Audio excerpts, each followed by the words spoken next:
Good morning, good afternoon, everyone, and a very warm welcome to this online dialogue on inclusive social protection for displaced children in the context of Agenda 2030, Leaving No One Behind. This conversation is being organized by uh, UNICEF, UNHCR, ODI, and the SPIAGP Working Group on Linking Humanitarian Action and Social Protection. This group, which is the SPIAGP Working Group, it's a very unique group, and it includes a range of actors that work on humanitarian assistance as well as social protection, and includes donors, UN agencies, NGOs, and it focuses on 4 areas of work, which you can see here. This working group is a part of the SPIAGP, and it's co-led by UNICEF. I'm one of the co-leads for this working group, by FCDO, who's the other co-lead, and by IFRC. And if I can go back to the previous slide, sorry, I jumped that slide. The purpose of this online dialogue is because we are at a very, very opportune moment. While on one hand, it's the sad reality is that the number of displaced people is increasing. In fact, surpassing the 100 million mark last year. Children are particularly disadvantaged and very, very vulnerable when they are displaced. And the numbers of children displaced is also increasing. They form a large part of the displaced population. But on the other hand, it's also very interesting that there are opportunities that are emerging. And what better to talk about than the SDG summit, which concluded earlier this week. And this was the time when there was a renewed focus on accelerating the progress towards the SDGs. And in light of that, there was discussion on high impact initiatives. And one of those high impact initiatives, which is aiming to move the needle on meeting the Agenda 2030, one of those high impact initiatives is the Global Accelerator on Jobs and Social Protection for Just Transitions. And there was a lot of discussion that happened on this at the SDG summit. This accelerator aims to create 400 million jobs and include about 4 billion additional people into social protection. So very interesting and opportunity, a great opportunity for inclusive social protection for displaced populations here.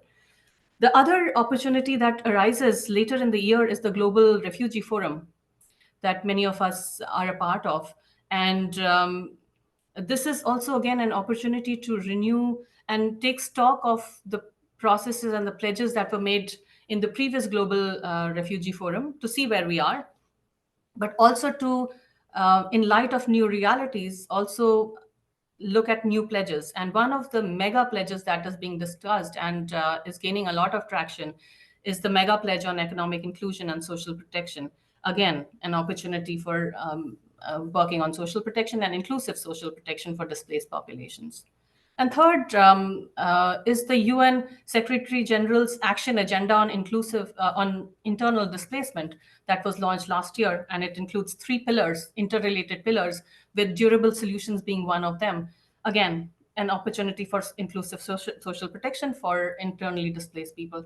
So these opportunities can be leveraged, and it is in this backdrop that we, as the group of agencies and also as the SPIP working group on linking humanitarian assistance and social protection, we thought we could have an online dialogue. So next slide, please, and the next one. So the way we are going to organize this online dialogue is that it will be in 3 parts. The first part will include a framing presentation, which will be followed by a panel, and then we will open the floor for Q&A. And let me alert some of you in the audience that we are going to try something out today for the first time on sp.org. We will try and ask questions to the audience, and some of you, your mics might be unmuted, and we may ask you to come in if technology allows. So with that caveat, let me also say that this dialogue will happen on 2 levels. One is that we will be talking among ourselves in the panel, and also answering some of the questions that come in. But the other part of the dialogue is the Q&A. So please use the Q&A function in your on your screens to ask questions as the presentations are being made or as people are talking. But when you do that, please write your name and also the agency that you are from so that we know who we are answering to. So with that, let me move to the first part of this conversation, and the next slide, please.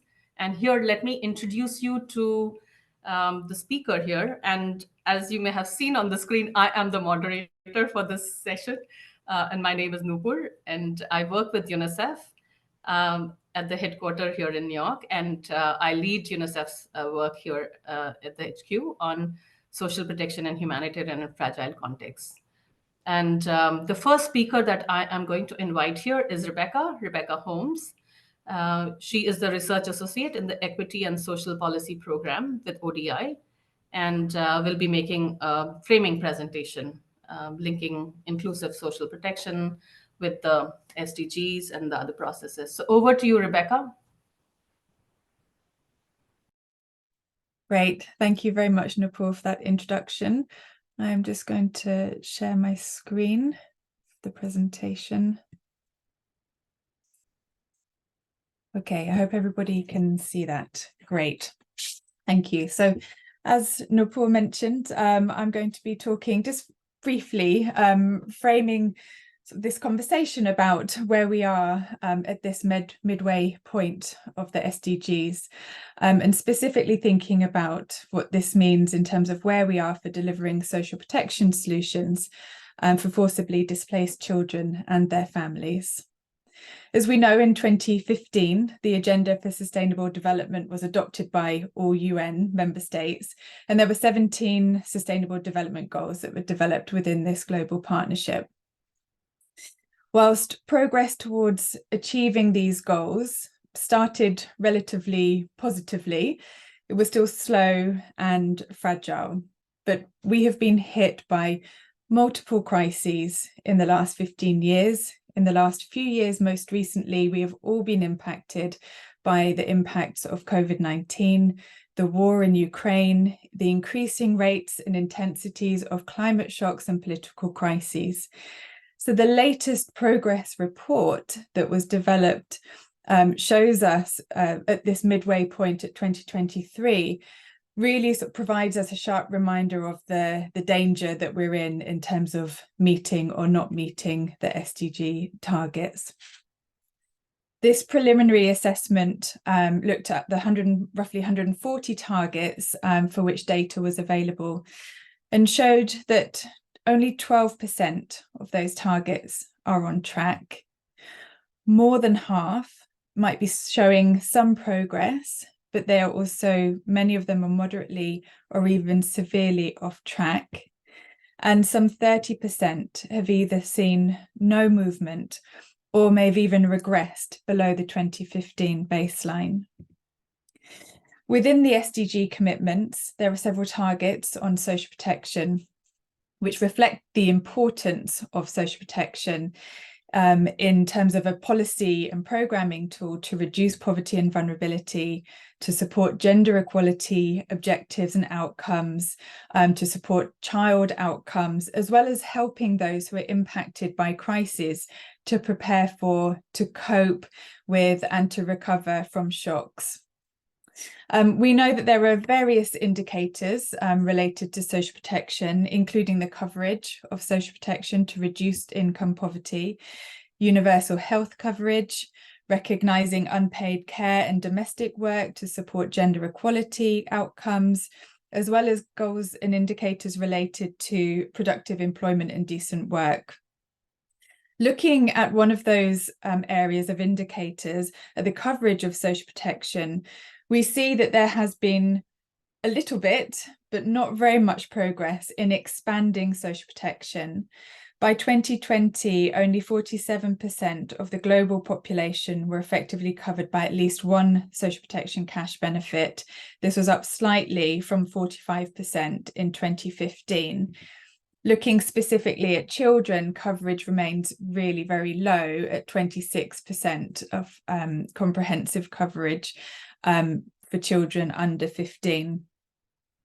Obviously, the pandemic, the COVID-19 pandemic in 2019, did change the landscape of social protection in terms of the increased attention, policy attention and investment in social protection initiatives, either adapting existing social protection schemes or introducing new social protection schemes to mitigate the impact of the crises.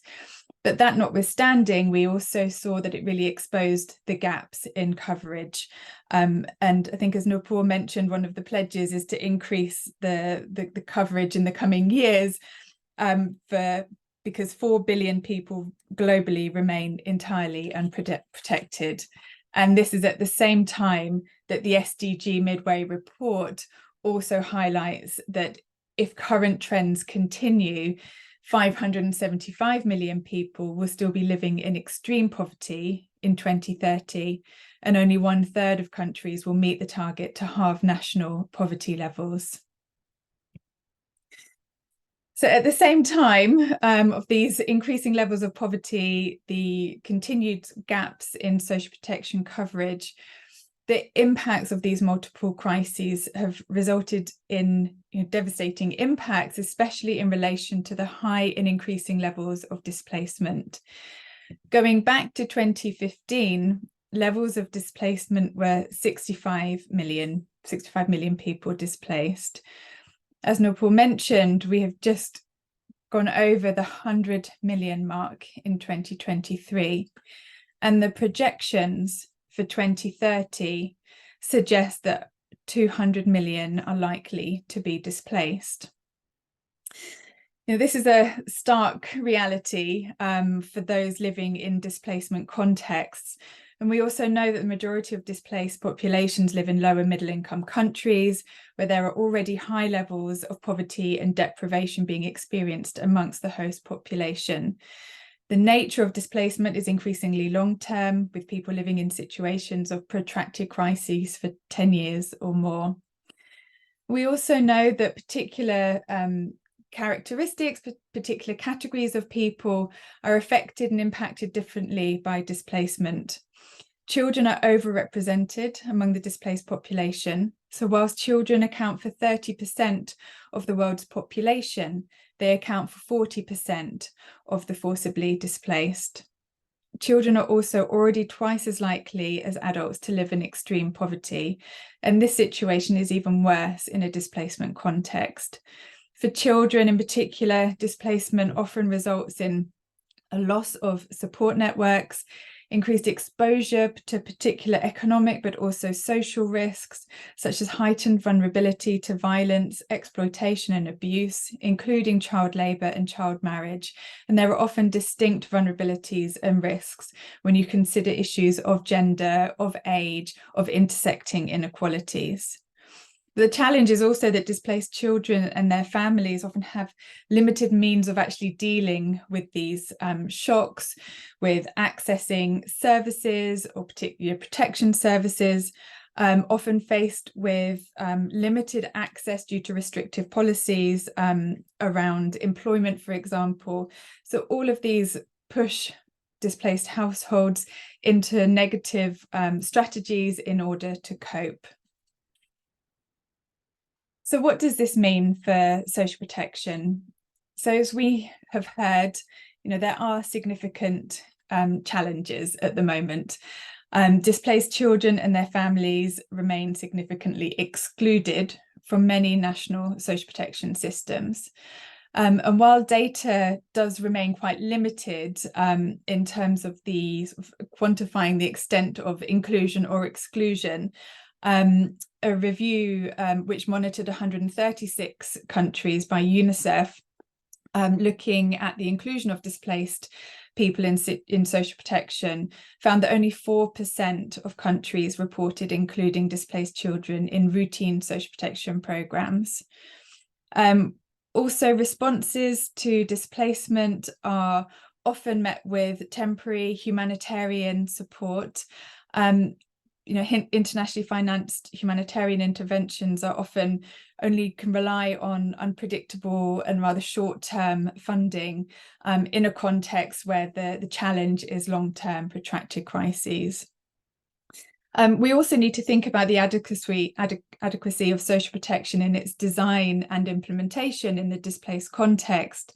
As we know, displaced populations face heightened and often specific risks and vulnerabilities, which might be different to host populations. For example, the experience of trauma, lack of networks, legal constraints to working, and they're likely to face these kind of challenges for a long time. And that means that we also need to think about inclusive social protection broadly in terms of how social protection systems can be strengthened for both host and displaced populations, but also what additional support is needed to meet the needs of displaced children and their families. But also echoing as sort of the things that Nepal was mentioning, there are also opportunities, and it's very timely to be building on momentum and taking these opportunities.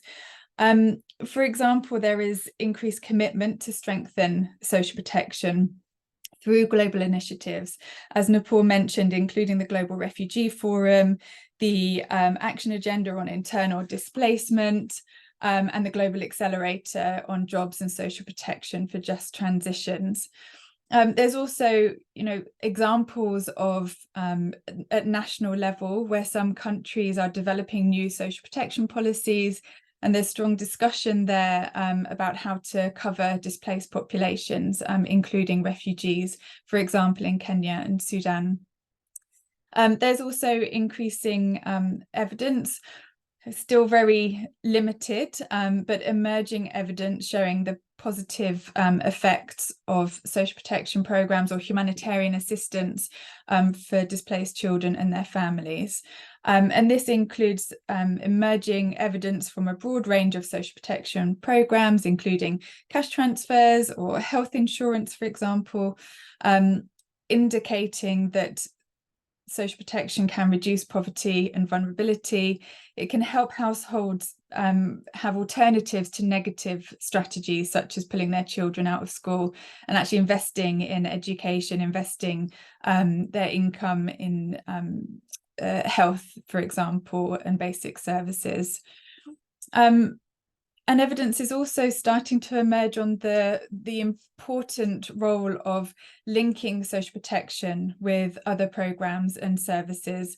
And this can be particularly important to address those multiple risks and vulnerabilities. So looking at Cash Plus or integrated programs, for example, that might include case management for child protection, support for protection services, or enhanced access to health and education, for example.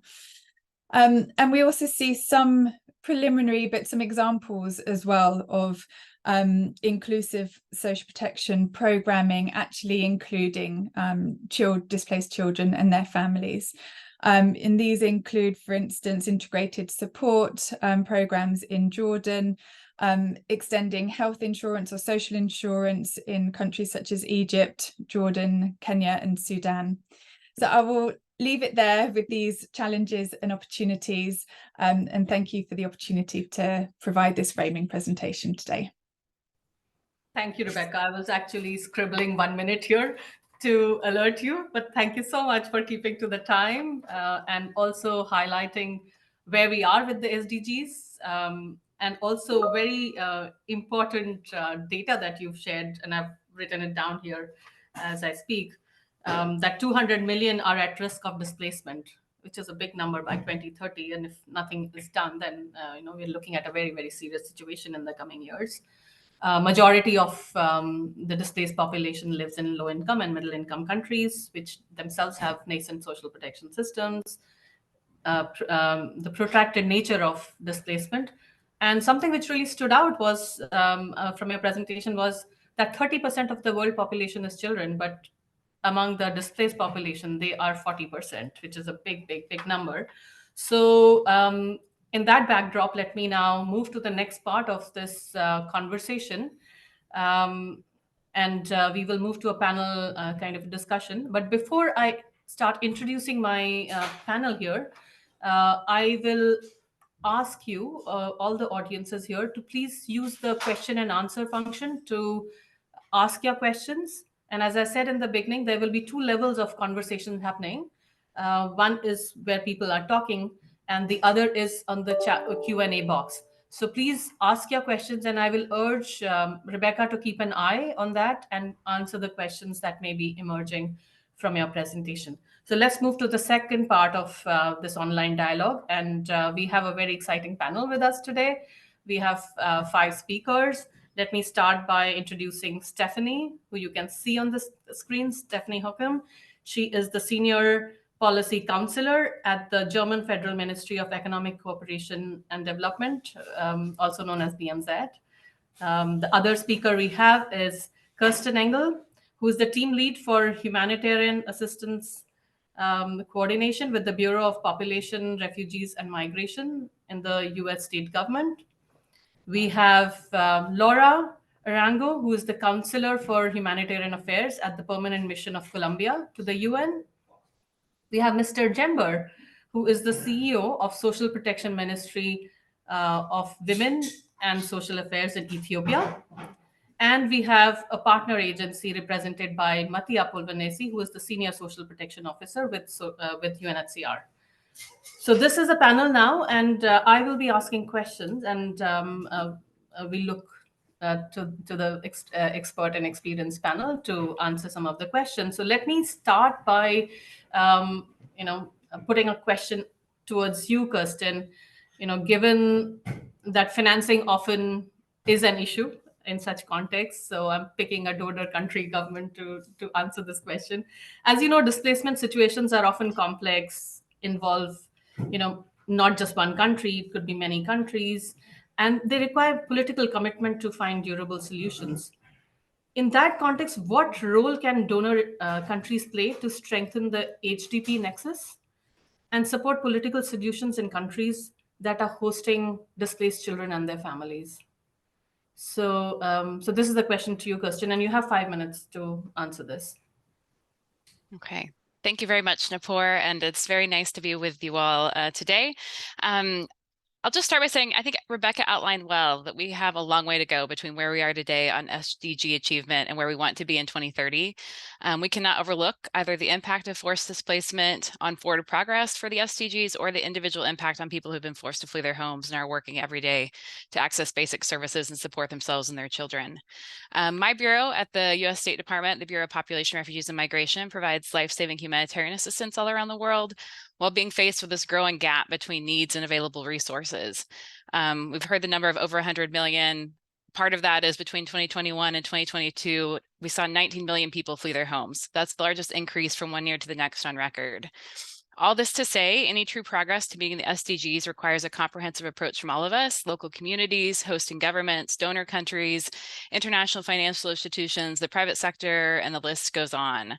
From the donor seat, I think there are 3 specific areas where we can strengthen the HDP nexus, including how we approach social protection.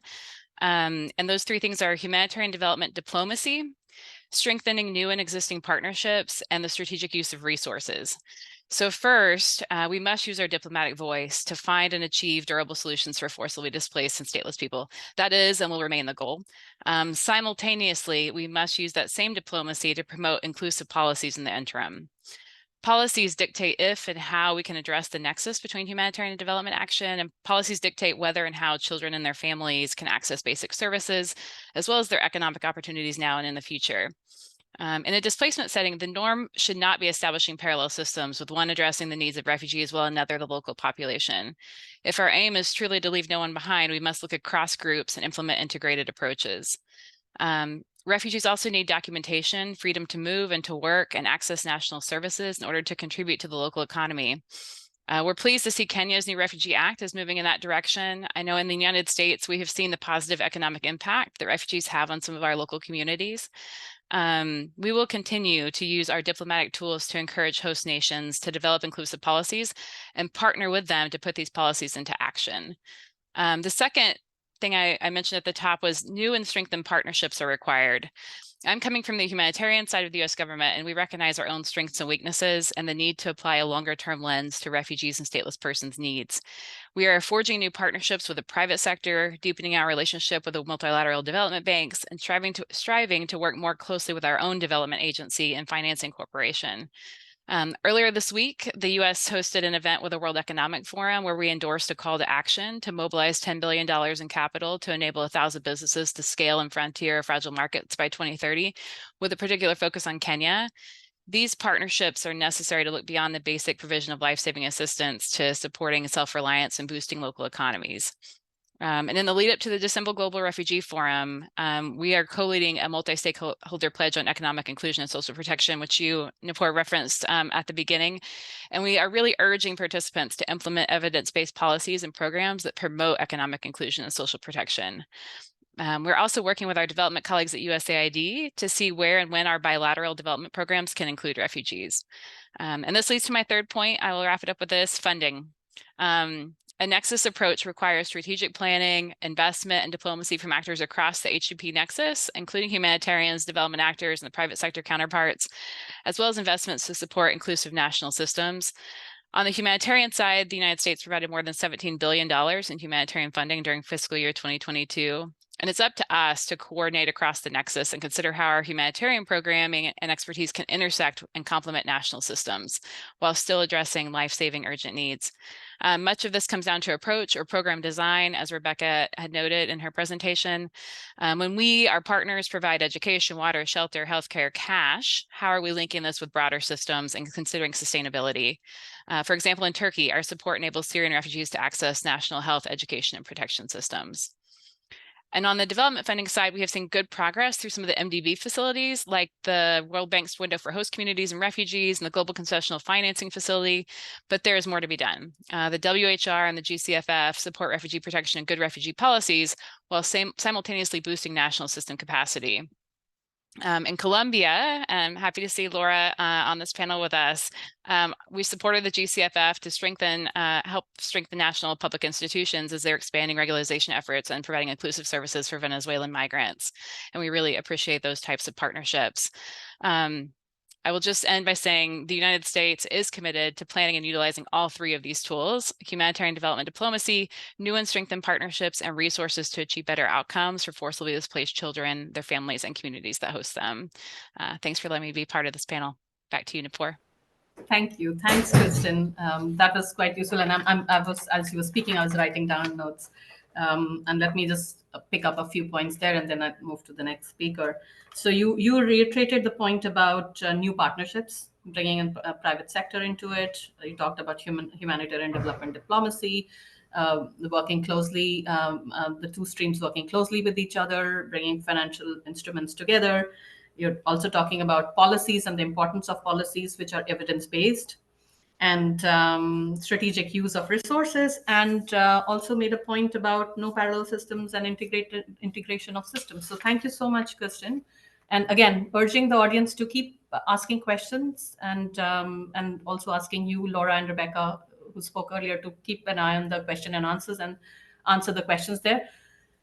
On the theme of financing and donor countries, let me move to Stephanie from Germany. So Stephanie, as you know, situations of refugees and internally displaced people, the situations are very, very fluid. Sometimes you have situations emerge very quickly and take unexpected turns, and sometimes they remain stagnant for a long time, requiring diplomatic and political solutions. So in that context, can donor instruments be set up to best work in a complex and fast-moving and sometimes politically sensitive context? And can donors plan for it? And if so, how? Thank you, Nupur. I mean, they must, because that's how it is. That's the world it is. And Rebecca has already outlined the main factors that make the situation so problematic and so complicated to work with. And Kristen has already described how Nexus work is supposed to work, intersected and in close cooperation with one another. And so I wanted to bring this discussion into a little more practical territory. I would like to suggest a few things and present a few things that, for example, BMZ is doing, and also would be very interested in hearing what others do to bridge this gap. So what we have developed in the recent years is actually a couple of tools, one of which I wanted to talk a little more closely about, and that's an organizational budgetary solution that we have found. We have found specialized departments, special initiatives that work a little differently than the rest of the ministry, that is basing on long-term cooperation and long-term planning. We have two departments that were founded around the Syria crisis, 2016, and have now grown into their roles. We call them Nexus tools. It's the Special Initiative for Displaced Persons at Host Countries, from which I hail, and we also have the Transitional Development Assistance. And I'll expound on both. I'd also later on, if I've still got the time, also mention two other tools that we're using. And one of them is actually on the political basis. So we do have a category of countries that we work especially close with German Federal Foreign Office on. So we have this, it's called Joint Analysis and Allocation Process, which means that federal office as well as BMZ development ministry actually work from the get-go. So we analyze the situation in the country together, we plan our goals together, and we also work on projects together. And sometimes we even have so-called nexus projects that we work on together, which means we are commissioning the same partner in the same region, but with our respective tools.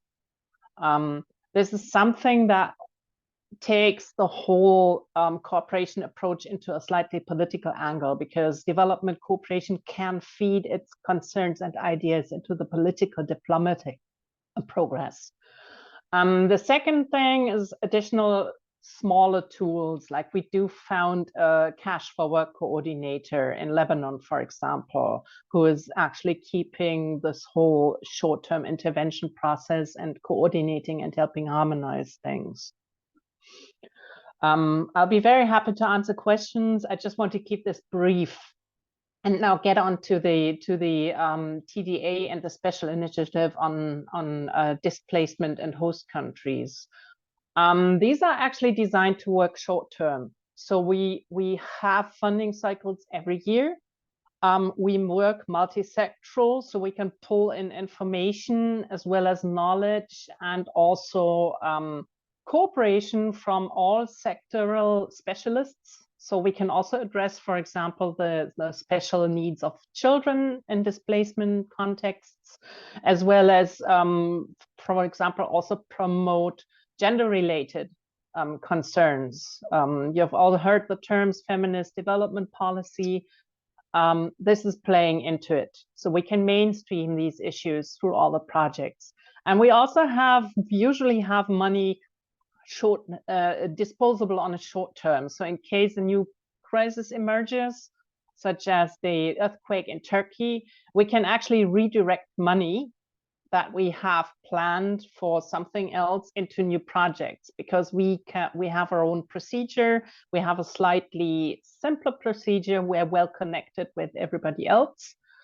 So we have been able to redirect a lot of money into immediate assistance in Turkey. Not as much as we would have wanted to, and not as much as is needed, but we can do it if needed. But we can also plan long-term projects for protracted crisis. And for example, with regards to kids in Turkey, we were able to redirect some money into makeshift schools. And also from our MHPSS project, we could redirect money to fund psychological help, ambulant psychological help for unaccompanied minors in the crisis situation. That was one of the examples that we did. We we both work similarly, TDA as well as Special Initiative on Displacement and Host Countries, but we do have a few things that we are specializing on, such as the TDA is actually working more on resilience building as well as infrastructure projects. And the Special Initiative on Displacement and Host Countries is, as the name says, specializing on displacement context. And sometimes we overlap. And this is something that can only be solved by working closely with one another and talking a lot to one another. But we tend to complement each other pretty easily. And another advantage that we have is actually that we can work in countries with which BMZ has no diplomatic relationship with. So we do have like development cooperation agreements with a lot of countries with whom we work in development context, but we, the special initiatives and TDA can also work in countries with which we have no development cooperation agreement, such as Turkey, for example, and a few others. And we can actually work on all sorts of levels. So we have one project that is with UNHCR and in Africa, which is a global program and is working on implementing the HDP nexus on a programmatic level. But we also do, like what I just told, the classical assistance, short-term assistance interventions. I think you're starting to want to say my time is up, so I'll close it. Thank you. Thank you for reading my body language. I just want to make sure that everybody gets a chance to speak. But this was super, super interesting, Stephanie. And again, I'm going to reiterate some of the points that you've made that I've taken notes of. What you talked about were the couple of tools that Germany has. And one of them is the Special Initiatives for Displacement and Host Countries. And the other is the Transitional Development Assistance. And the two instruments work very closely together and sometimes with the same partner in the same region, but with different tools, which is very interesting and very innovative, I think, way of addressing an issue. Also that you work across sectors and which allows you to address a range of needs that children may face and also to mainstream gender across the work that you do. And also there is this possibility of redirecting funds to address and adapt to new situations, which is again another interesting point. And also that there is an opportunity and option for long-term programming, especially in protracted crisis contexts. So thank you so much, Stephanie. Again, audiences, please do write your questions for Stephanie if you have in the Q&A box, and I'll ask Stephanie you to look at that and start answering the questions there. Now, moving from a donor country government to the countries that host displaced populations. So let me first come to Laura, to you. When you look at hosting populations or areas, it's usually the local governments who are the first responders to local governments and local authorities who are the first responders to a situation that may be evolving in terms of hosting. And they play a very critical role in terms of planning and budgeting for expansion of services that they are expected to deliver now. So based on your experience in Colombia, and Colombia is known for quite a lot of work that's happening there, both on the IDP side as well as on the migration from neighboring countries. So based on your experience, what are the roadblocks and enablers to strengthen the capacity of local actors and expand services to displaced and host populations? So over to you, Laura, and you have 5 minutes. Thank you. Well, thank you very much. Good afternoon, and thank you very much for inviting Colombia to the dialogue on inclusive and child-sensitive protection for displaced children. First of all, I want the audience to know that since the beginning of 2023 of this year, here in Geneva, our mission, together with the Permanent Mission of Canada, are co-leading the group of Friends on Durable Solutions for IDPs. So in the capital and here, we're working closely with the Special Advisor on Solutions, Mr. Robert Piper. Colombia is a pilot country on solutions, and we're having a very dynamic work with the victims unit in Colombia and other institutions. We have a strong commitment with the action agenda and also with the Global Refugee Forum, in which we are co-conveners, and I will come back to the GRF at the end of this presentation. Now, in order to answer your question, I would like to share with you that the National Development Plan for the following 4 years has a very specific commitment with IDPs, and this also includes the creation of the National Family Justice System. This is setting up a group of actors and policies and programs that will serve to prevent, promote, and restore people's rights, predominantly girls, boys, and adolescents who are victims or at risk within the family context. Well, the main goal of the system is to strengthen the family ombudsman's offices, but also the police commissaries and any other administrative authorities in charge of comprehensive protection and restoration of rights of children, adolescents, and families.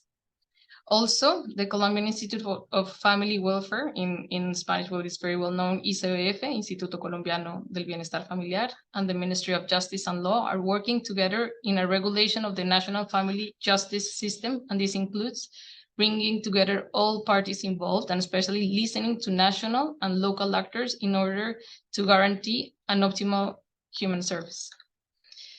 In addition, we have the Missionary Information System, and its main purpose is to facilitate registration, consolidation, and reporting of local, regional, and national information in a timely and reliable way.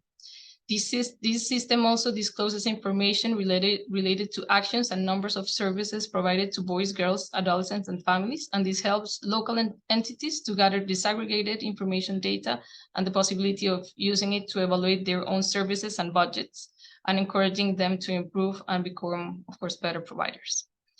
Of course, we have a lot of challenges, and we are aware of the necessity of improving services. For example, we have identified that there is a need of having face-to-face scenarios of support to local entities and administrative authorities, since virtuality does not necessarily allow them to attend permanently at the scheduled places. Our government is aware of the importance of continuing strengthening actions that make visible the situation faced in the territories with displaced children and host communities. And we are also conscious that migrants, refugees, and displaced people bring an enormous opportunity for the development of the local territories. We have the commitment of continuing working at all levels to move forward with specific actions towards vulnerable populations through public policies that have budgetary support to implement and execute based on the local and regional development plans. And as I mentioned at the beginning of the presentation, also through the GRF and the action agenda. In this slide, I want to highlight that in the last preparatory meeting of the GRF, Colombia made a special call to the member states to include children in their pledges. Colombia considers that the forum is an ideal moment to make a difference in the lives of children who represent about 40% of refugees. We made a special call during the meeting for the commitments to have a focus on the protection of children, their access to social protection, education, health services, among others. We are grateful for the support of the international community, of course, UNHCR, UNICEF, IOM, among others, and different states that have a strong commitment with us, like the US, as Kristen mentioned it in her presentation. And last but not least, I also want you to know that Colombia has a very, very strong commitment with children on the move. And in the last International Migration Review Forum, we made a pledge related to alternatives to detention, considering that Colombia does not use detention in its borders and we have a special care for children through the Instituto Colombiano del Bienestar Familiar and Migración Colombia. Our commitment is to share our positive experience with other countries in order to achieve alternative to detentions in other countries. Thank you very much. Thanks, Laura, and thanks for keeping to the time. And it was, again, as in the previous cases, I was, again, writing down, taking my copious notes here. What struck me from the conversation here is that, first of all, that you talked about Colombia being a champion for children and children's rights in displaced context. And thank you so much for that. And please do, keep making that noise. But at the same time, what you did mention about Colombia being a lead with Canada, you lead a group on IDPs for durable solution. I may be getting this wrong, but there is the point is that there is a group that works on finding durable solutions for IDPs, and it is co-led by Colombia. You have a national development plan that commits to finding solutions for displacement and attaining the rights of women, girls, and boys and adolescents. And you also mentioned the importance of disaggregated data that is collected and which helps in planning and providing support. And another important point that you made was the recognition of the benefits that displaced populations bring to local areas. And that is something which the country recognizes, which is, I think, very, very important as we move towards, any kind of a conversation towards durable solutions and social protection. So thank you so much, Laura. And audiences, please do ask questions in the chat box for Laura. And Laura, please do look out for questions to you there and answer them. Let me move to another country that hosts IDPs, and that is Ethiopia. And we have Mr. Jember here, who is from the Ministry of Social Protection and Women Affairs. And you have a lot of experience in Ethiopia on supporting IDPs, Mr. Jember. What are the key learnings from your experience in supporting multi-sector needs and of internally displaced children and their families? If you could summarize that in 5 minutes, and particularly in the context of social protection programming. Over to you, Mr. Jember. Thank you, Bran, and good afternoon. Thank you very much for your invitation to talk on this issue. As you know, the Ministry of Women and Social Affairs of Ethiopia is mandated to lead, coordinate, and implement the issue of women, children, youth, persons with disability, elderly, and poor, and other vulnerable groups. There are so many people who are handling the ministry. Now, I want to talk about the issue of focusing on family and children, as you mentioned, in the perspective of social protection policy and strategy to address the multi-needs of displaced children and their families. Various sectors are required to involve delivering the need of services. Some of the major sectors, like Ministry of Women and Social Affairs, are Ministry of Health, Ministry of Justice, Ministry of Education, Disaster Risk and Management, Ministry of National Defense, and UN agencies and other civil society. Based on this, initially with the support of UNICEF, we developed a guideline to provide mental health and psychosocial support guideline, because, as I mentioned before, the implementers are many. It needs to be guided to address the issue of the displaced person, the displaced children and families. For this, Ministry of Health is expected to provide mental health and health-related services, and also Ministry of Education to provide education services and to create linkage to other services for facilitated education, because the cause of displacement in our country is two majorly: that's internal conflict and natural disaster. Based on that, this ministry is mandated to manage that one by guideline. And outside the Ministry of Women and Social Affairs, to provide psychosocial support and case management. As you know, case management is very critical because the need of children is very different from one children to another. So we develop that case management and give a training for all stakeholders regarding management issue of children. And also the Ministry of Justice is expected to provide legal support for those children, because there are so many issues in the displaced children who may be victimized for different problems. Now, the Ministry of Women and Social Affairs has specifically applied pivotal role in coordinating task. That is, we identify spot areas because the country is very large, the displacement people numbers are very high. So we need to identify those areas and mobilize and necessary resource to support the displaced children and the families. That was in the form of relief and humanitarian support mostly, cash in kind that we then, in collaboration with other stakeholders like NGOs or civil society. And also, we develop a system to support the diaspora for those children, their families, to do one diaspora for one child. There are so many people who are abroad in Ethiopia. So we develop a system to support these children and family for the displaced one. We start in a minimum number. Now we're on the way to support, and we're a good start to strengthen this one.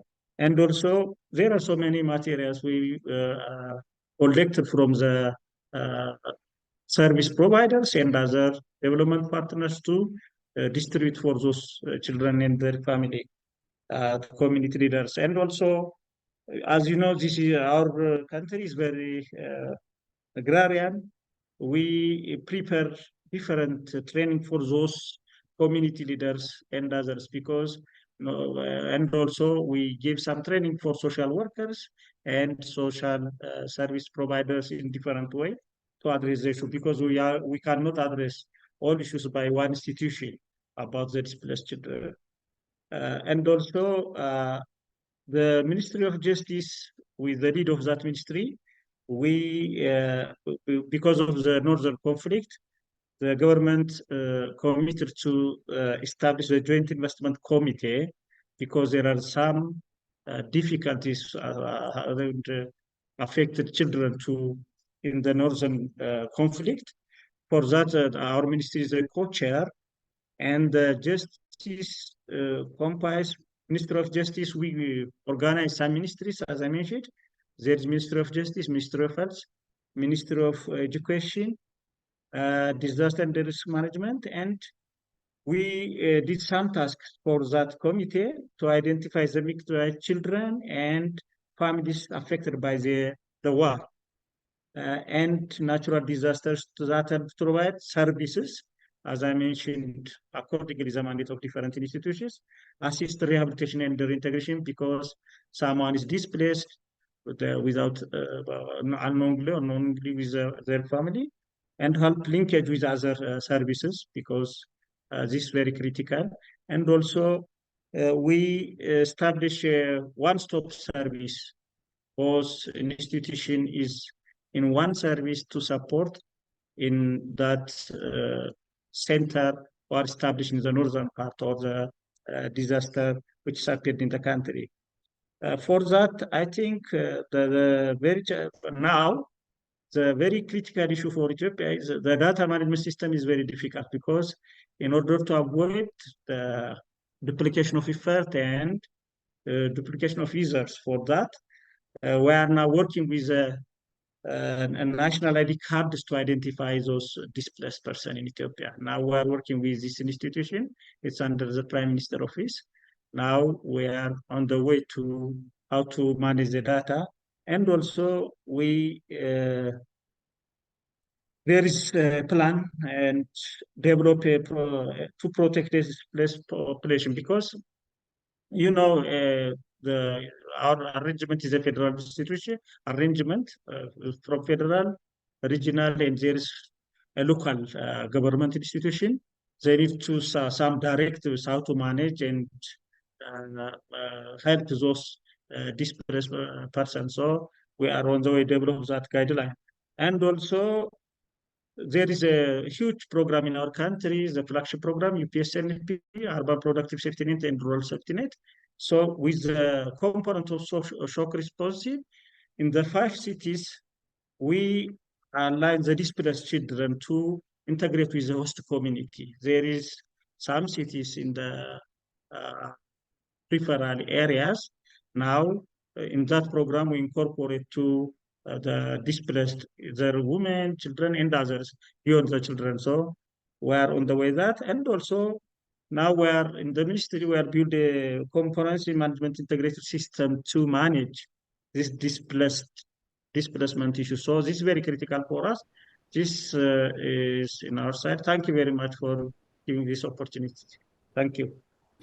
Thank you, Mr. Jember. This is, again, very useful and very informative. I wish we had more time because I want to dig into a couple of points that you've made. But let me just quickly highlight a few points for the audience. And again, as I've done in the past, encourage audiences to please post your questions for Mr. Jember in the Q&A box, and for you, Mr. Jember, to look at that box for responding. But the key points that you made that I have noted down are about the importance of guidelines that have been made.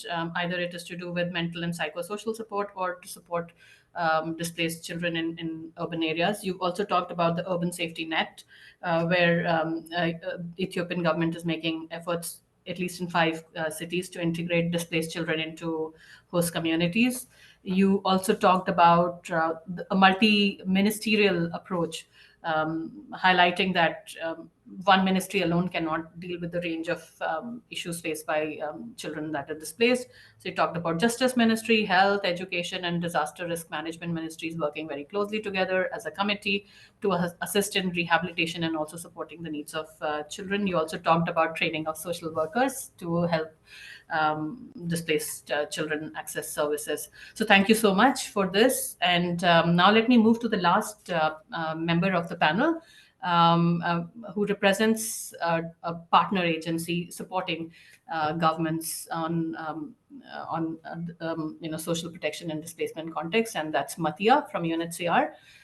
Matia, I don't see you online. Yes, I can see you. Yeah.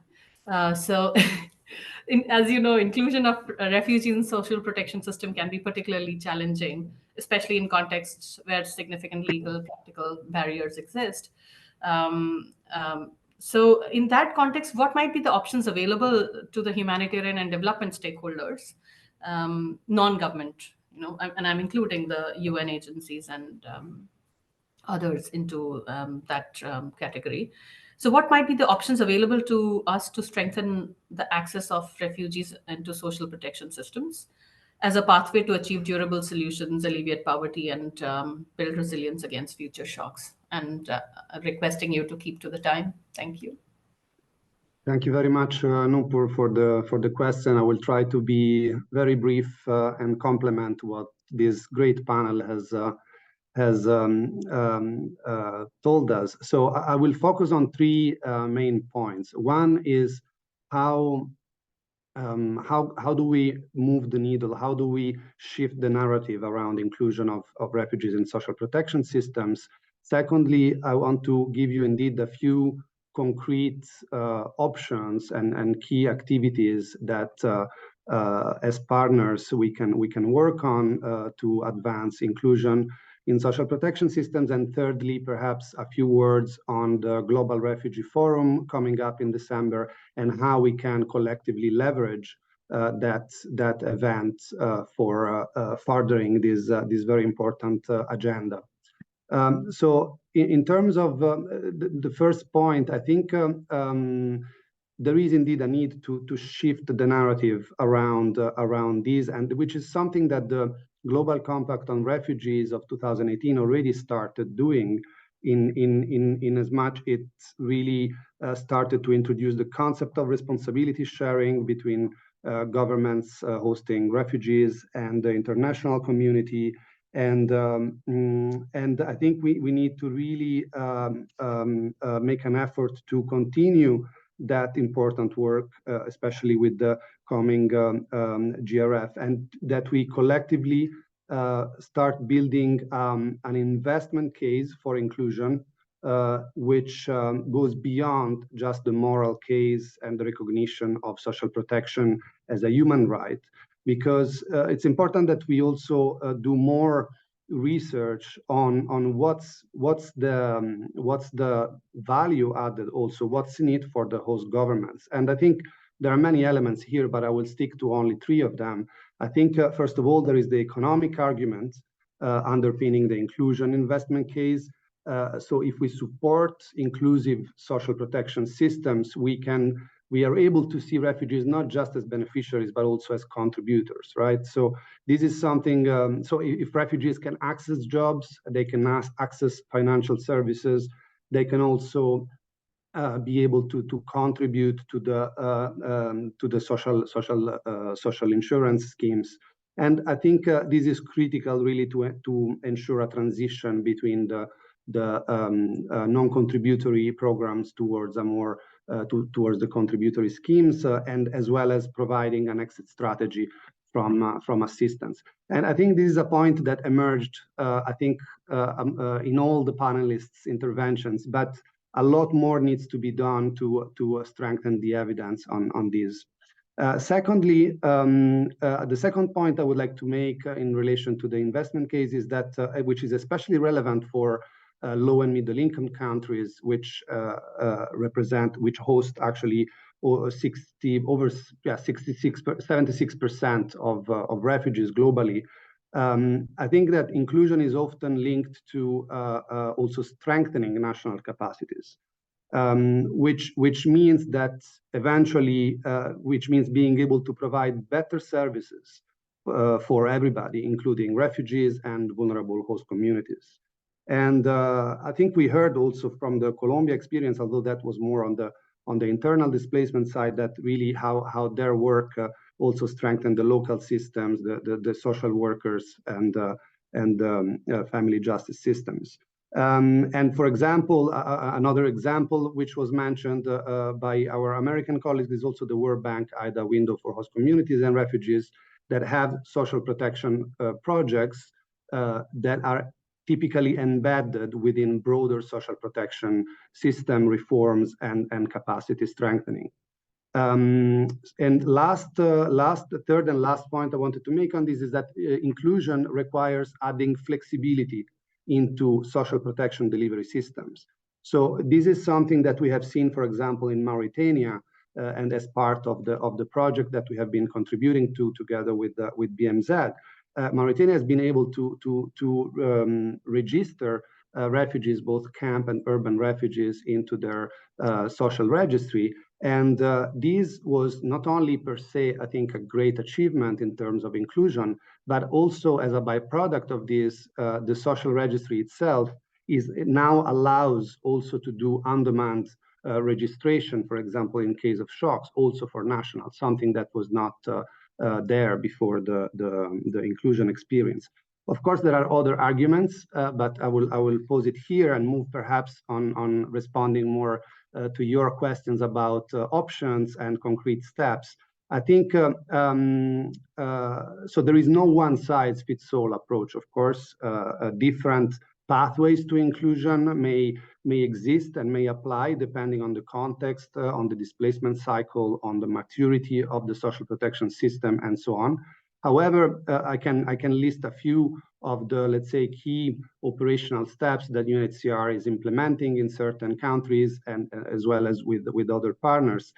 So we see that often one very crucial prerequisite for inclusion is the fact that refugees are included in national socioeconomic surveys as well as in the national social registry. So inclusion in the surveys means obtaining data that are comparable between nationals and refugees, which is absolutely critical to inform, for example, poverty targeting systems in the countries that use those targeting systems.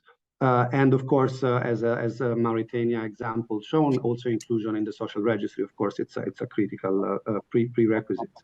Also, something that was mentioned earlier, the importance to avoid parallel systems. So we systematically try to align as much as possible between humanitarian interventions and the social protection programs to facilitate transition when applicable.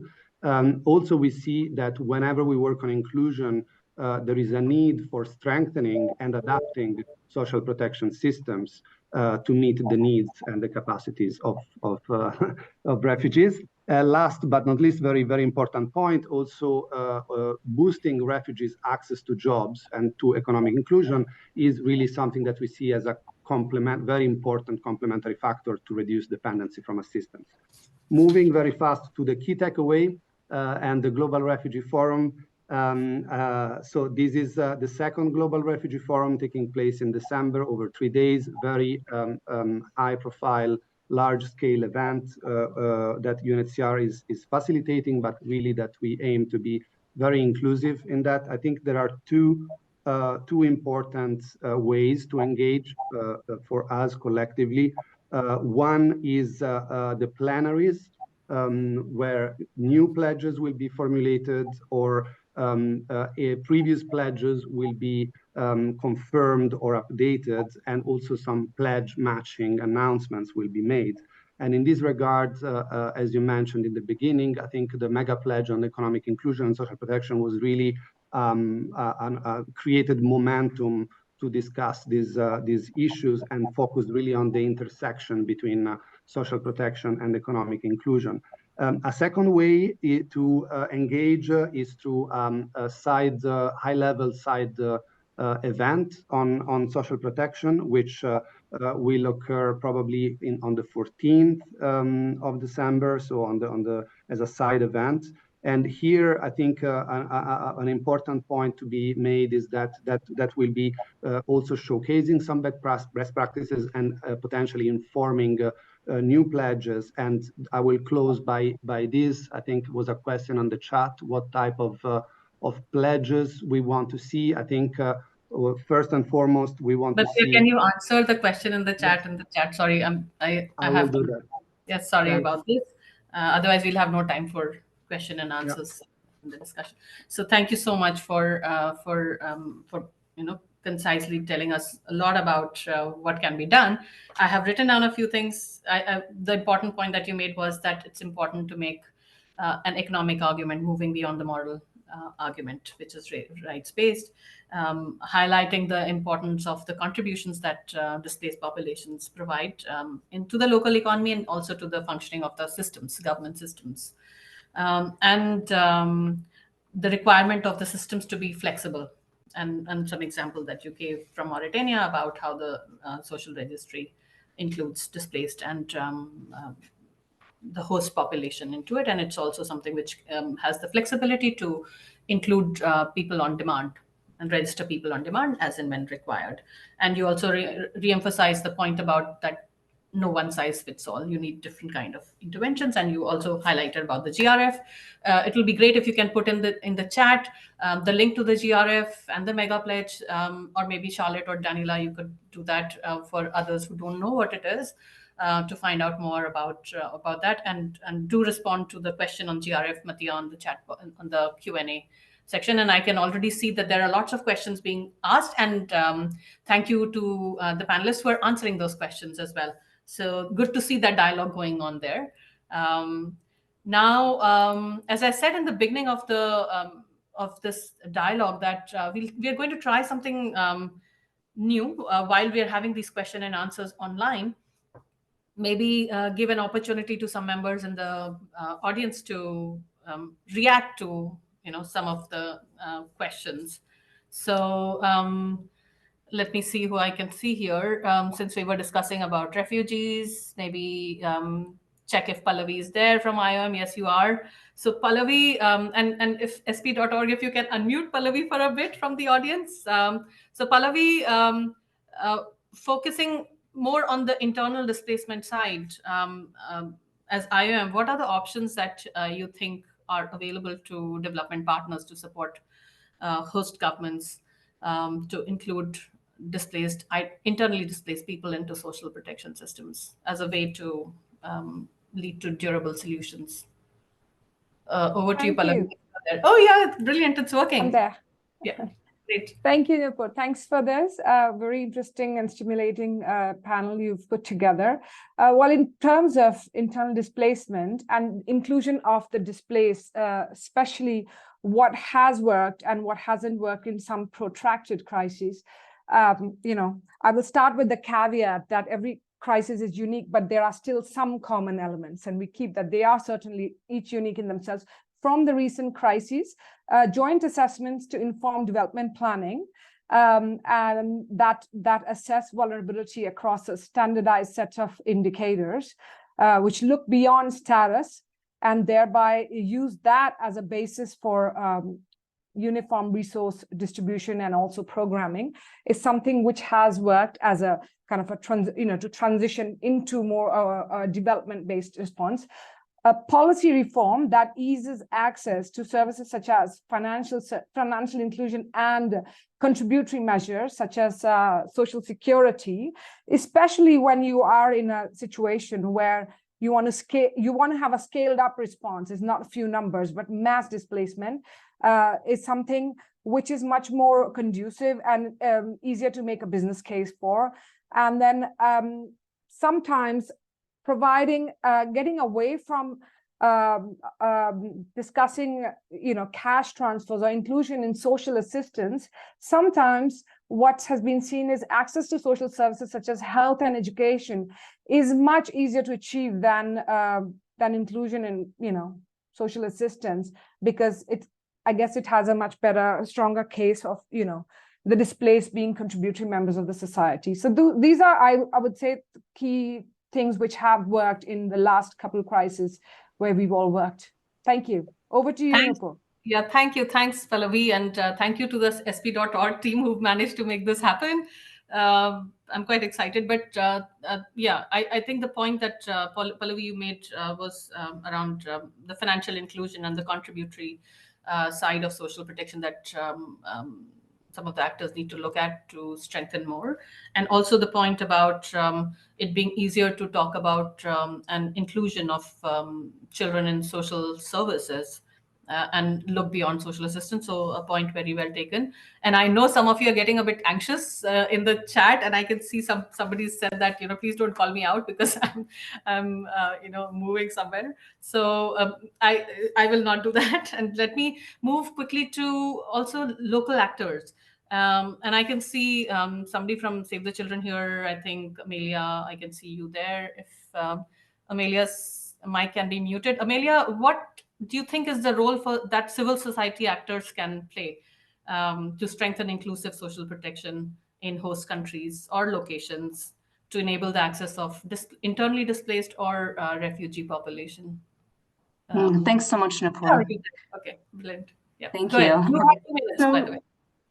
Thank you. If you'll allow me, I might need 3, but I'd just like to say a few words about how civil society actors engage. And basically, I think this is really from the supply side interventions, the community demand side, and then the relationship to our core constituents, who, in Save the Children's case, of course, are children. So firstly, civil society actors across the board, but including Save the Children, of course, are part of all of the work to deliver that supply side intervention for displacement inclusive social protection. So for example, we routinely partner with governments on components like MIS and registries so that they are inclusive, as well as technical guidance on national social protection policies, including targeting options, including accompanying measures, and other types of that technical guidance that ensures government programmings can be both child sensitive and inclusive of displaced children. But I think one of the areas that actors like SAVE are uniquely placed in civil society is around that technical alignment across coordination structures. And this is something that has come up from a number of the panelists, including I think something Kristen mentioned right at the beginning, that there's a convening power, a coordination power that needs to be harnessed, that civil society can address between the humanitarian and development divide. And that comes up a lot in contexts where displacement is a key feature. So one great example is the collaborative cash delivery network, some things that network is doing in Ukraine to guide implementing organizations with design options for humanitarian cash that aligns and complements existing government-led systems. That's just one example. Now, when it comes to the demand side from children and families, this is really what brings politicians' commitments to the table. And I'd like to say something about national budgeting and the investment case piece that both Mattia and Pallavi have raised, that Save the Children and many civil society actors work directly with government to influence public financial management. But from a civil society perspective, this is inherently a demand-driven approach. Many countries, SAVE and civil society networks build child-led coalitions. So it really supports their understandings of their rights to social protection. And then they deliver that advocacy directly to duty bearers, ring fencing, increasing financing, and then are equipped to monitor. They're equipped to support sustained government commitments.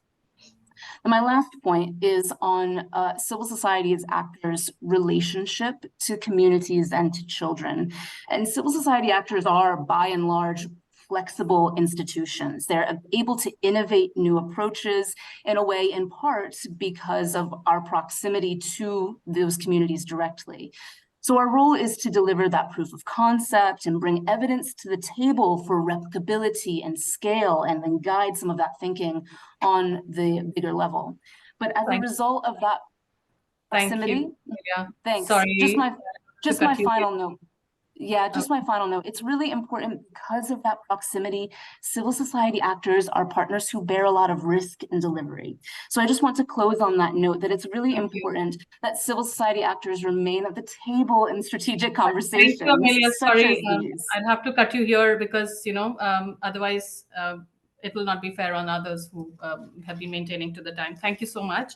But you did make very important points here. You talked about the role of civil society in proof of concept. Particularly, I liked what you talked about, the influencing role that civil society organizations can play in influencing the public finance, which is demand-led, and particularly children's groups influencing the public finance management, and also monitoring some of the national budgets. That point that you made, which is very, very important, and the convening role and the coordinating role that civil society organizations can play. And I'm really sorry for having cut you, but we have to also at some stage start wrapping up. And I do want to give one more chance to one more member from the audience. And please, to whoever, let me look. And I do want to look for a local actor.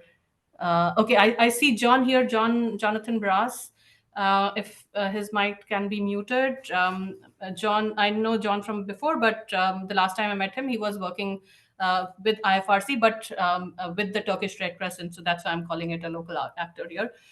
So John, from your local actor perspective, what needs to change in the current ways of working of the humanitarian stakeholders and the development stakeholders on and social protection stakeholders, particularly to include children and other displaced people into social protection systems in countries? And also, just for everybody to know, John is also one of the co-leads of this PIB working group along with me, and Sarah from FCDO.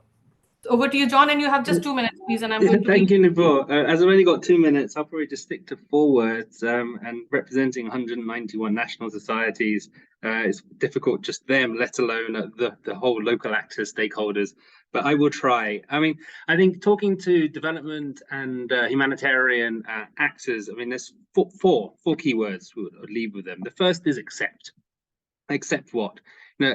Earlier acknowledgement of the longer term time frame in these responses, and mass displacement can be generational, and often take Turkey, take other responses, it's taken years before that acknowledgement has been accepted.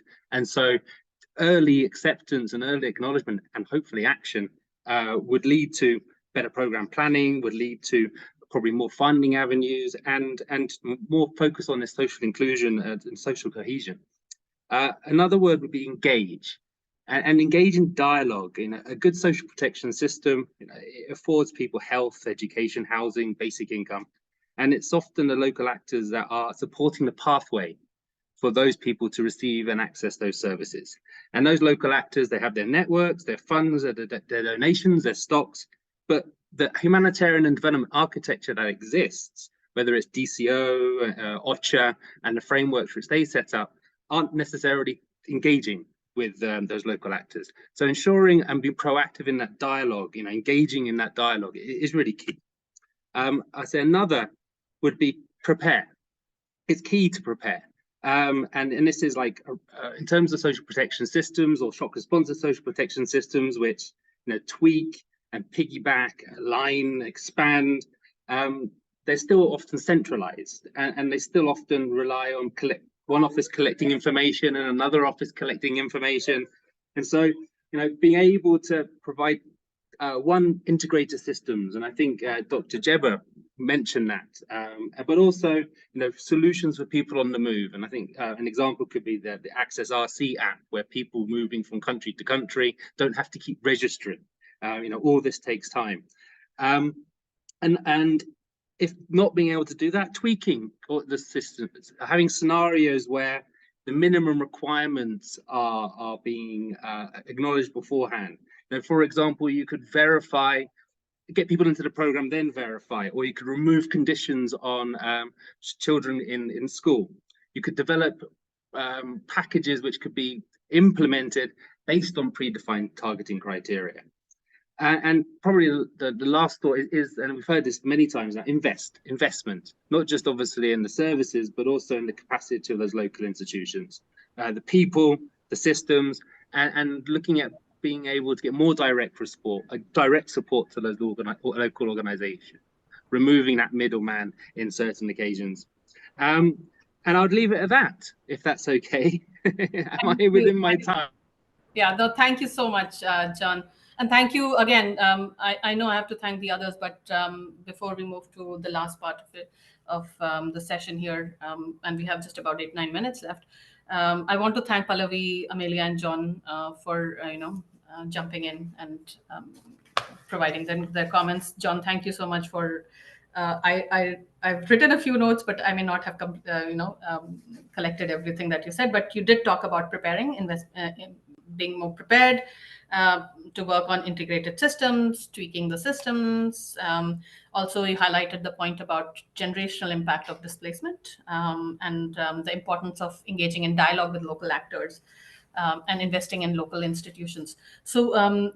So with this, there's a lot of rich discussion that has happened online here while talking, but there's a lot of rich discussion also happening in the chat with the Q&A, and I thank you everyone who's responding to it. But let me, as a part of the wrap up, let me ask one question to all the panelists, the 5 panelists who are here, and that could then be the wrap up actually, instead of me putting all the points together. One last question to you, based on what we've heard from others, including the members of the audience. What one thing from your perspective can be done? Only one thing, please. What one thing can be done by any, it could be a donor government, it could be a host government, it could be a local government, it could be the development partners or civil society actors, that from your perspective is something that can help with leveraging some of these opportunities that we have right now, the Global Accelerator on Jobs and Social Protection, the GRF coming up towards the end of the year, and the SG's action agenda for IDPs. So can I ask Kirsten, since you started, maybe for you to come in with 1 point and 1 minute only for that. Sure. I think I'd be remiss as the co-lead for the Social Protection Economic Inclusion Pledge if I didn't mention that. And Mattia already addressed this, but we would really ask for all constituents to commit to policies, programs, and evidence on social protection, economic inclusion to feed into that mega or multi-stakeholder pledge that's happening in December. So we have a clear timeline to put forward those commitments and ideally concrete actions before December for those specific things. Thanks. Thank you.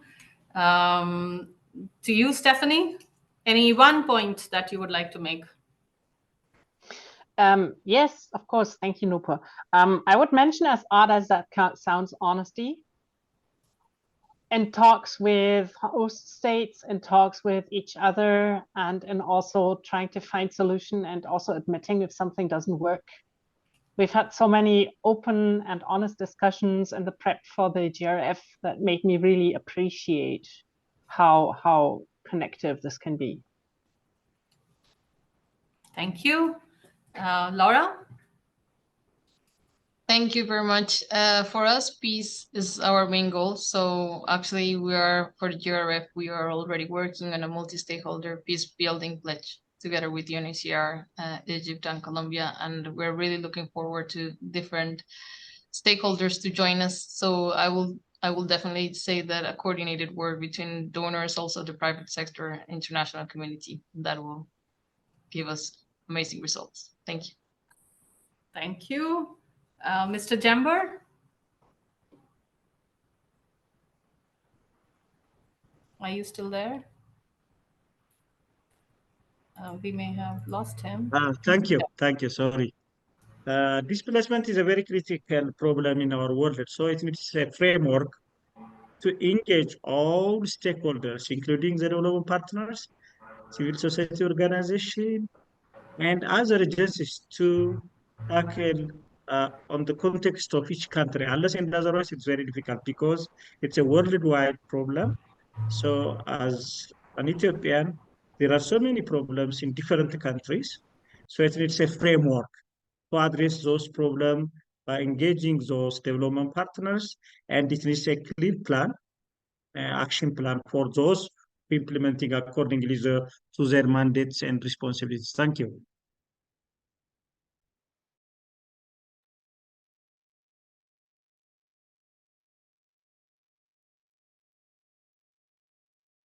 Sorry, I realized I was unmute. I was muted here. So then over to Mattia. Yeah, very quickly, I will respond to the question that I couldn't type. So the GRF is coming up. For us, it's a momentum. So I think there are several potential target areas for pledges that we would like to see from host governments, from donors, and from technical agencies. One is inclusive national policy frameworks. We want to see an expansion of social protection coverage, so really de facto programs, access to programs. We want to see a more structured monitoring of these access to programs, so beyond the legal frameworks, to really keep some accountability for inclusion in social protection.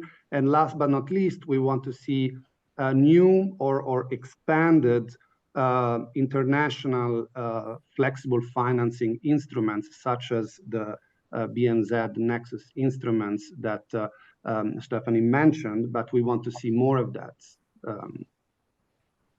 Over. Thank you. In the chat, I posted some links to these, and we also try to unpack these elements in the Mega Pledge guidance. Thank you. Thank you. Thanks, Mattia. And since you made the framing presentation, Rebecca, any last point that you want to make on the opportunities? Thanks. Yes, I mean, just reinforcing what everybody else has said, but I think also a couple of things have really stood out to me from this conversation as well, and that's the importance of evidence and data. Really investing in that to use it sort of as a business case, but also to inform appropriate policy and programming. And the other one is just the importance of this wide coalition of different actors to be involved in these dialogues and these spaces. Thank you. Thank you so much. And looks like we're going to finish on time. I am not going to, pull all the points together that everybody has made, but and these are one minute points that all the speakers made in the end. I think that they're very important, but there's one point I think which I would make from my perspective is that there is this opportunity of the SDG, Global Accelerator on social protection and jobs, which will have commitments from countries, and multiple countries, there will be resourcing behind it. So this is again a very, very interesting and good opportunity to work on social protection system building in the first place that are inclusive, rather than fitting something from outside. Working on systems that are inclusive in the first place, and leveraging some of the opportunities that are not just about GRF but also exist outside of the GRF being one important one coming towards the end. So with that, let me try and I'm not going to summarize it, but I would want to thank all the panelists here, Rebecca, Stephanie, Kirsten, Mr. Jamber, Mattia, and Laura, for your time today. And thank you to the audience. You've been brilliant asking questions, and I could see that the chat and the Q&A were on fire. So thank you for making this a very interactive and a good dialogue. And again, thank you to Pallavi, Amelia, and John for being so sporting to come in and answer questions on the spot. So thank you so much again. Wish you have a very good day.